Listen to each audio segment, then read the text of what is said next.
এই মুহূর্তে সাংবাদিক বৈঠকে তৃণমূলের আইটি সেলের প্রধান দেবাংশু ভট্টাচার্য সরাসরি নজর রাখবো সেদিকে। এটা হচ্ছে সেই গাড়ি, এটা তো বিখ্যাত ছবি, সবার কাছেই আছে।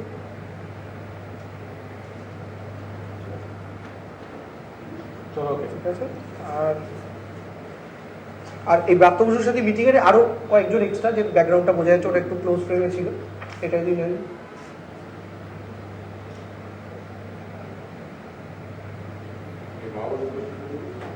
হ্যাঁ, মাওবাদী পোস্টার দিয়ে দিচ্ছি, ফেসবুক পোস্ট তো। হ্যাঁ, আর ভিডিওগুলো যেগুলো দেখালাম ওগুলো যদি কারো লাগে, রোমানিক একটা প্রিন্ট আউট করানি, ওটা ট্যাবে আছে, আমি জুম করে দিচ্ছি, ওটা দেখতে পাবেন। হ্যাঁ, না, হ্যাঁ, সব দিয়ে দিচ্ছি। ছোট চ্যাট তো, এটা তোমরা মোবাইলে দিয়ে দিলেই ভালো, পাঠিয়ে দেবো। তুই দুটো সব পছন্দ মতো তুমি।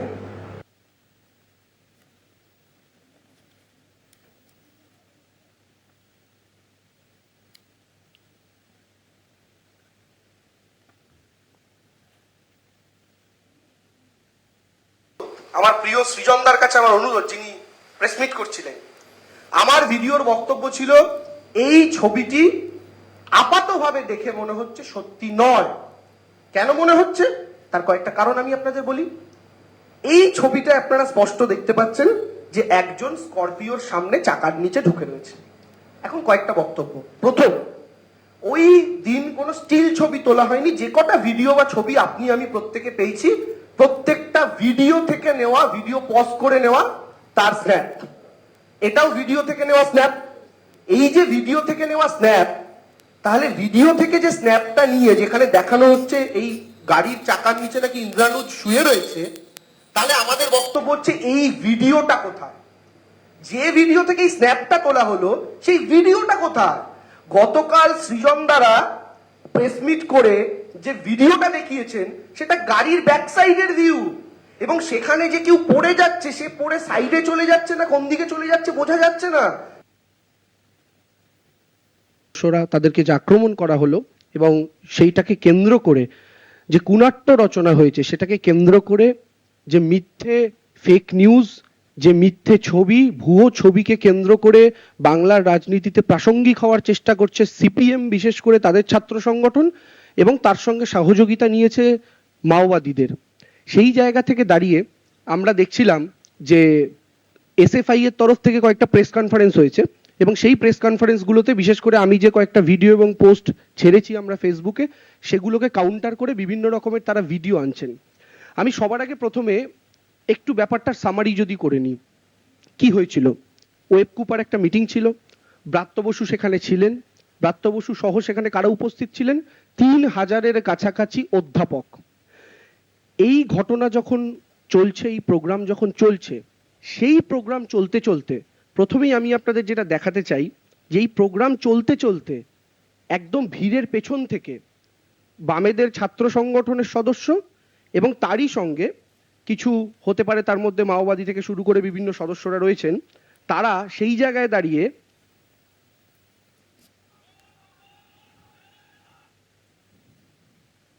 আপনারা যদি দেখেন, আপনারা দেখবেন অশোভনীয় ইঙ্গিত করা হচ্ছে রাজ্যের মন্ত্রীর দিকে তাকিয়ে।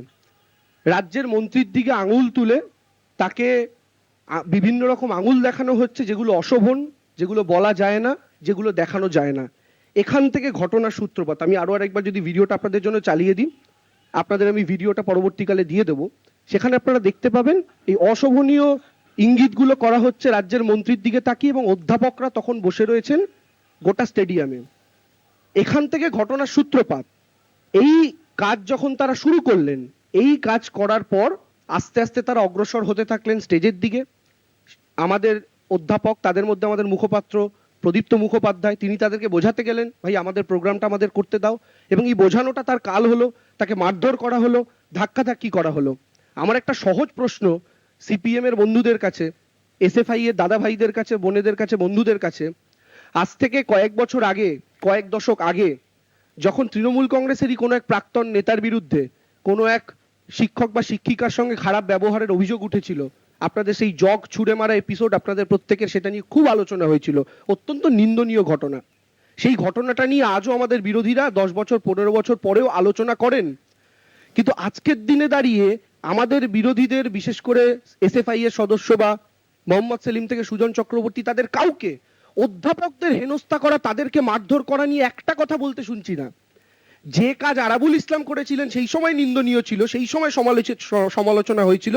আজকে একই ঘটনায় এসএফআই এর গুন্ডারা যখন বিশ্ববিদ্যালয়ের ভেতর একই কাজ করলো, অধ্যাপকদের গায়ে হাত তুললো, তখন এটা নিয়ে আমার সিপিএম, এসএফআই এবং অন্যান্য বামপন্থী সংগঠনের বন্ধুরা চুপ কেন? এটা আমাদের প্রশ্ন থাকলো। এর পরবর্তীকালে আমাদের সকলকে, আপনারা জানেন, মারধর করা হলো, ব্রাত্য বসুর গাড়িকে ঘিরে ধরা হলো, এবং ব্রাত্য বসুর গাড়িকে যখন ঘিরে ধরা হলো তখন স্পষ্ট ভিডিওতে আপনারা প্রত্যেকে দেখেছেন, এটা বলা হচ্ছে ইট নিয়ে আয়, চার্জ কর। এবং এটার পর আপনারা প্রত্যেকে দেখেছেন ইট দিয়ে ব্রাত্য বসুর গাড়ির কাঁচ ভাঙা হয়। এবং স্বাভাবিকভাবেই আপনি, আমি, যে কেউ যদি গাড়ির ফ্রন্ট সিটে বসে আছি আর আমার সামনের কাঁচটা ভেঙে এত বড় গর্ত হয়ে গেছে, আমি জানি এরপরে যারা ইট নিয়ে আসছে আমার মাথাটা ফাটাবে, আমি কি সেখানে বসে অপেক্ষা করব? অনেকে প্রশাসনের কথা বলছেন, পুলিশ কি যাদবপুর ইউনিভার্সিটির ভেতরে ঢুকবে? আর যাদবপুর ইউনিভার্সিটির ভেতরে পুলিশ ঢোকানি 2014 সালে একটা হোক কলরবের মতো আন্দোলন দাঁড়িয়ে গিয়েছিল, সেই ইতিহাস আমরা প্রত্যেকে জানি। আবার যারা পুলিশের কথা বলছেন, এখানে তো পুলিশের কোনো রোল নেই। এবং এখানেই ব্রাত্য বসু অভিভাবক সুলভ আচরণ করেছেন, তিনি কিন্তু পুলিশ ডাকেননি।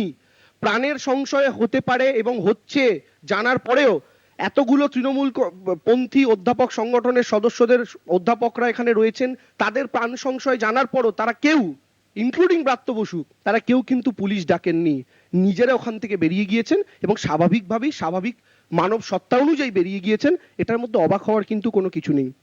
এখন বিষয়টা হচ্ছে, এই গোটা ঘটনাটাকে কেন্দ্র করে একটা ছবি যেটা সর্বত্র দেখানো হচ্ছে, এই ছবিটা সর্বত্র দেখানো হচ্ছে। এবং বিশেষ করে আমাদের সিপিএম এর বন্ধুরা, যেটা নিয়ে আমি গতকালকে ভিডিও করেছিলাম এবং আমার সেই ভিডিওর অন্য অংশ নিয়ে অন্যরকম বিশ্লেষণ করেছেন বামপন্থী বন্ধুরা, এসএফআই এর আমার প্রিয় দাদা সৃজন দা প্রেস মিট করেছে দেখছিলাম। আচ্ছা, আমাকে একটা কথা বুঝিয়ে দিন, এসএফআই এর দাদাদের কাছে আমার অনুরোধ, আমার প্রিয় সৃজনদার কাছে আমার অনুরোধ, যিনি প্রেস মিট করছিলেন, আমার ভিডিওর বক্তব্য ছিল এই ছবিটি আপাতভাবে দেখে মনে হচ্ছে সত্যি নয়। কেন মনে হচ্ছে তার কয়েকটা কারণ আমি আপনাদের বলি। এই ছবিটা আপনারা স্পষ্ট দেখতে পাচ্ছেন যে একজন স্করপিওর সামনে চাকার নিচে ঢুকে রয়েছে। এখন কয়েকটা বক্তব্য। প্রথম, ওই দিন কোনো স্টিল ছবি তোলা হয়নি। যে কটা ভিডিও বা ছবি আপনি আমি প্রত্যেকে পেয়েছি, প্রত্যেকটা ভিডিও থেকে নেওয়া, ভিডিও পজ করে নেওয়া তার স্ন্যাপ। এটাও ভিডিও থেকে নেওয়া স্ন্যাপ। এই যে ভিডিও থেকে নেওয়া স্ন্যাপ, তাহলে ভিডিও থেকে যে স্ন্যাপটা নিয়ে যেখানে দেখানো হচ্ছে এই গাড়ির চাকার নিচে নাকি ইন্দ্রানুজ শুয়ে রয়েছে, তাহলে আমাদের বক্তব্য হচ্ছে এই ভিডিওটা কোথায়? যে ভিডিও থেকে এই স্ন্যাপটা তোলা হলো সেই ভিডিওটা কোথায়?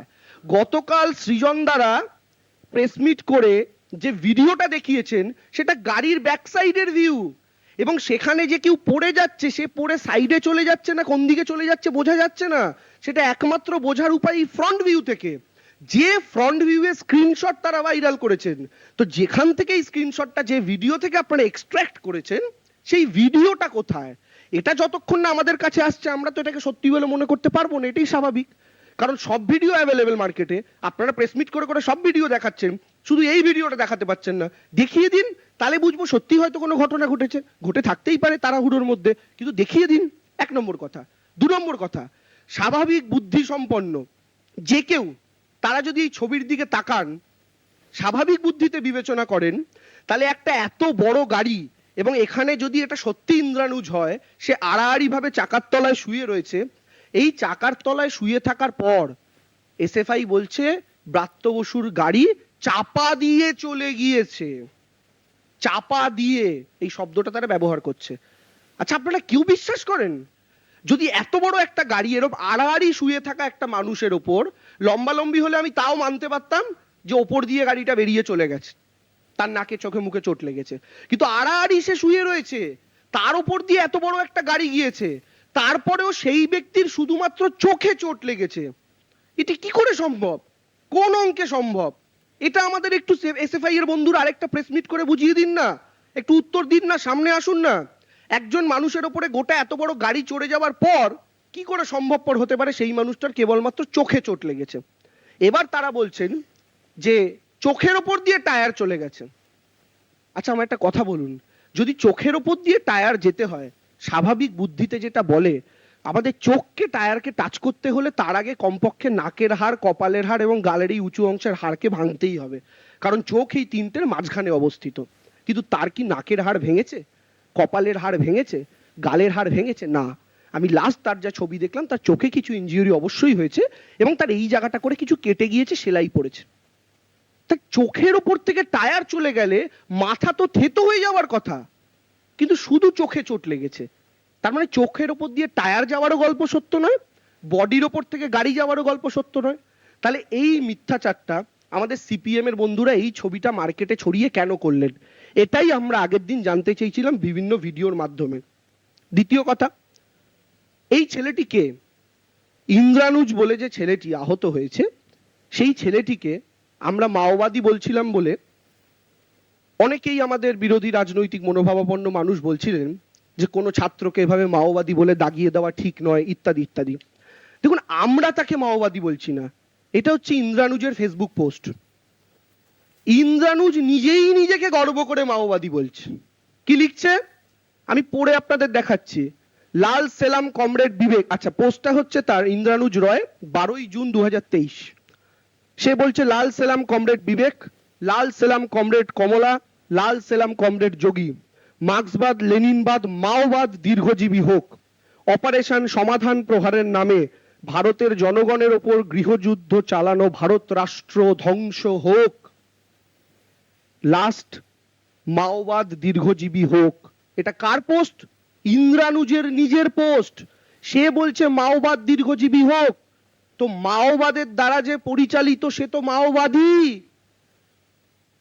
এটা তো জলের মতো স্বচ্ছ, এটাতে বিতর্কের কি অবকাশ আছে? এবং এই ব্যক্তিকে যে ঘোষিত মাওবাদী, তার প্রতি আমি দেখতে পাচ্ছি সিপিএম এর নেতারা, করতেই পারেন, একজন অসুস্থ হয়েছে তাকে দেখতে যাবো, আমাদের ব্রাত্য বসু তো তার ফ্যামিলিকে ফোন করে খোঁজ খবর করেছেন, সেটা কোনো ব্যাপার না, এটা মানবিকতার কাজ। কিন্তু আমি যদি এটা নিয়ে এই প্রশ্নটা করি উল্টো দিক থেকে, উল্টো অ্যাঙ্গেলে, যে এসএফআই আজকে মাওবাদীদের সঙ্গে মিশে গিয়ে যাদবপুরে অধ্যাপকদের পেটাচ্ছে, তৃণমূলের ইউনিটের সভাপতি কিশলয়, যে আমাদের আইটিরও স্টেট কমিটি সেক্রেটারি, তাদেরকে পেটাচ্ছে, আগুন জ্বালাচ্ছে, সেই ইন্দ্রানুজ এই এসএফআই সম্পর্কে যাদবপুরের কি বক্তব্য রেখেছিল, এটা আপনাদের প্রত্যেকের শোনার দরকার আছে বলে আমার মনে হয়। আপনাদের সবার জন্য ইন্দ্রানুজ এসএফআই সম্পর্কে কি বলেছিল সেটা একটু শুনে নিন। যখন নাকি আইসিসি রিস্ট্রাকচারিং এবং ইলেকশনের ডেট নিয়ে মিটিংটা শুরু হয়, তখন প্রথমে এসএফআই থেকে 3জন কর্মী নিয়ে ঢুকে যায়, যদি একজন করে আসার কথা ছিল। সমস্ত সংগঠনের প্রতিনিধিদেরকে আটকে দেয় এবং তালা মেরে তারা বাইরে থেকে হুমকি দিতে থাকে যে তোদের লাশ ফেলে দেবো, এবং তালা মেরে তারা বাইরে থেকে হুমকি দিতে থাকে যে তোদের লাশ ফেলে দেবো, এবং তালা মেরে তারা বাইরে থেকে হুমকি দিতে থাকে যে তোদের লাশ ফেলে দেবো। আমি অডিও হুমকিটা দেওয়াটাকে আমরা মনে করছি যে আমি অডিওটা আরেকবার চালাচ্ছি আপনাদের জন্য। কি বলছে ইন্দ্রানুজ এসএফআই সম্পর্কে, যাদবপুরে এসএফআই? যখন নাকি আইসিসি রিস্ট্রাকচারিং এবং ইলেকশনের ডেট নিয়ে মিটিংটা শুরু হয়, তখন প্রথমে এসএফআই থেকে 3জন কর্মী নিয়ে ঢুকে যায়, যদি কোথায় সাউন্ড আসছে না? ও মাই